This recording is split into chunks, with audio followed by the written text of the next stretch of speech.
বাংলাদেশ ভারত কূটনৈতিক আলোচনা আর বারবার সামনে আসছে শেখ হাসিনা প্রসঙ্গ। মৃত্যুদণ্ডপ্রাপ্ত সাবেক প্রধানমন্ত্রীকে দেশে ফেরাতে দফায় দফায় নয়াদিল্লিকে চিঠি দিয়েছে ঢাকা। এরপর দিল্লি থেকে শেখ হাসিনার অনলাইন সংবাদ সম্মেলন। এর প্রেক্ষিতে ভারতকে বাংলাদেশের কড়া কূটনৈতিক বার্তা।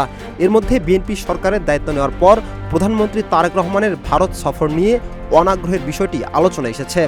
এর মধ্যে ভারতের গোয়েন্দা সংস্থা এর প্রধানের আকস্মিক ঢাকা সফর, সব মিলিয়ে দুই দেশের কূটনৈতিক অঙ্গনে তৈরি হয়েছে নানা সমীকরণ। ফলে প্রশ্ন উঠছে, বাংলাদেশ ভারত সম্পর্কের এই পুরো কূটনৈতিক টানাপোড়েনের কেন্দ্র কি শুধুই কার্যক্রম নিষিদ্ধ আওয়ামী লীগ ও শেখ হাসিনা?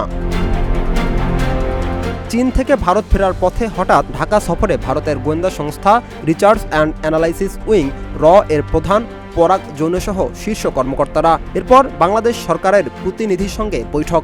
এই বৈঠকে কি আলোচনা হয়েছে আর প্রধানের হঠাৎ ঢাকা সফরের কারণ কি, এই নিয়ে শুরু হয়েছে নানা আলোচনা। সংশ্লিষ্ট সূত্রের দাবি, শেখ হাসিনাকে দেশে ফেরানোর প্রক্রিয়া কিভাবে এগোতে পারে, দেশের মধ্যে এ বিষয়ে কী ধরনের সমঝোতা প্রয়োজন এবং ঢাকা দিল্লির সম্পর্কের সামগ্রিক কাঠামোর মধ্যে বিষয়টি কিভাবে সমাধান করা যায়, এসব বিষয় নিয়ে আলোচনা হয়েছে উচ্চ পর্যায়ে। কূটনৈতিক বিশ্লেষকরা বলছেন, শেখ হাসিনাকে ফেরত পাঠালেই বদলে যেতে পারে ঢাকা দিল্লি সম্পর্ক। তবে কোন প্রক্রিয়ায় ফেরত পাঠানো হবে তা নিয়ে চলছে জোর আলোচনা। একই দিনে ভারতীয় হাইকমিশনার দীনেশ ত্রিবেদীর সঙ্গে স্বরাষ্ট্রমন্ত্রী সালাউদ্দিন আহমেদের বৈঠক হয়েছে।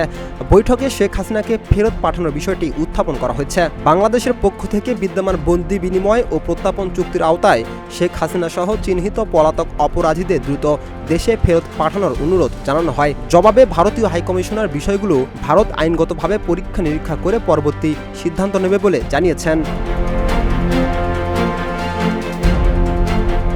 সব মিলিয়ে শেখ হাসিনা ইস্যুকে ঘিরে ঢাকা দিল্লির টানাপোড়েন, পাল্টাপাল্টি কূটনৈতিক বার্তা এবং শীর্ষ পর্যায়ের যোগাযোগ, সব মিলিয়ে কোন দিকে যাচ্ছে বাংলাদেশ ভারত সম্পর্ক?